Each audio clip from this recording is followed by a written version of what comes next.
Hello, this is Nature Matter 106, and these are types of intermolecular forces. And we're going to start off with just a really quick definition of intermolecular force. So intermolecular forces are attractive forces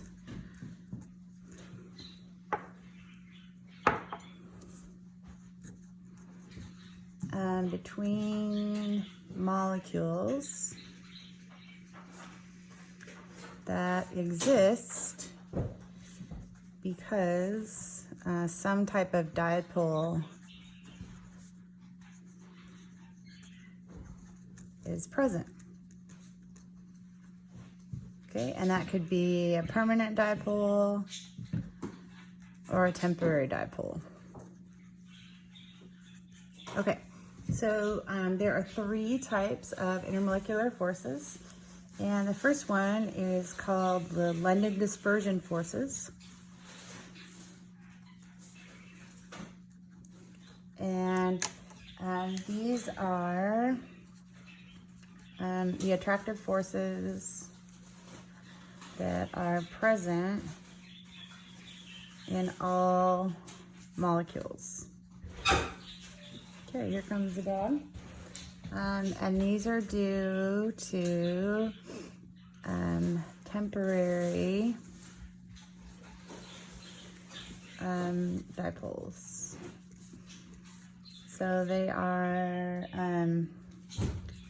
temporary attractive forces.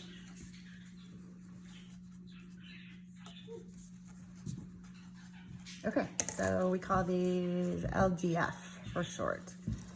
And so because the dipoles are temporary, the attractive forces are temporary. So we would have a molecule with a positive negative. This is a temporary positive negative attracted to another molecule. So this is an attractive force like this between the molecules because one has a positive end and a negative end, and then an adjacent molecule has a positive negative end. So this is a fleeting attraction. Okay, so the second type of intermolecular force is called a dipole-dipole interaction.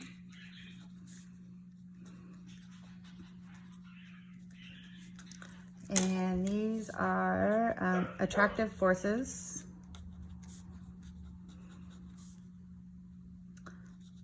present in polar molecules. And we want to remember that polar means that it's molecule with a permanent dipole.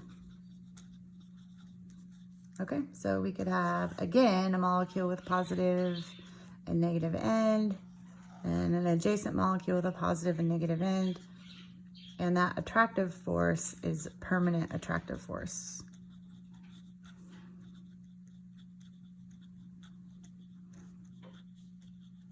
Okay, and the last type of intermolecular force are called hydrogen bonds. And these are, again, attractive forces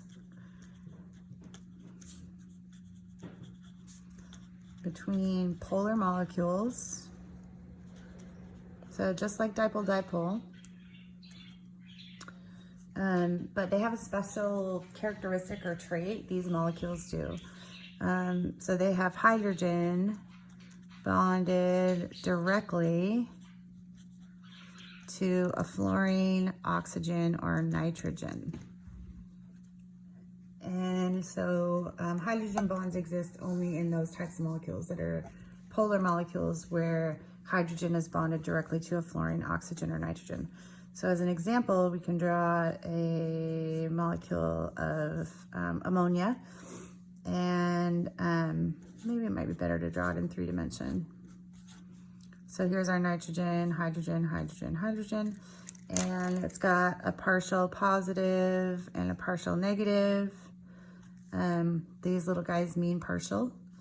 That is the Greek letter lowercase delta.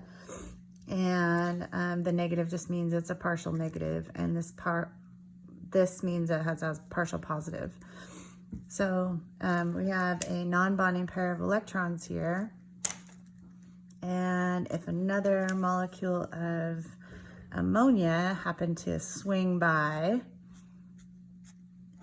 and it was oriented so that its partial positive end, these hydrogens are so this partial positive end was oriented towards the side that's partially negative. These hydrogens are so electron starved because of the very electronegative nitrogen that they're super duper attracted to these non-bonding electrons. So the hydrogen is very attracted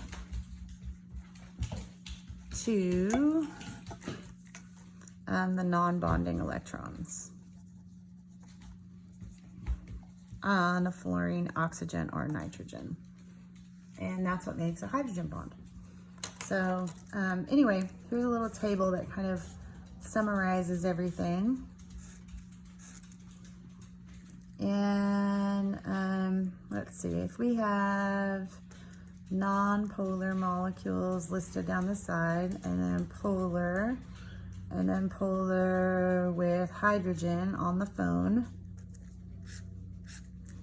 And then we had across, we have London dispersion forces, dipole-dipole interaction, and hydrogen bonds. We would say that in non-polar molecules, only London dispersion forces exist. In polar molecules, London dispersion forces and dipole-dipole forces exist. And then in polar molecules with hydrogen on fluorine, oxygen, or nitrogen, all three types of intermolecular forces exist. So that's intermolecular forces in a nutshell. Hope you're having a good weekend. Thank you. Bye.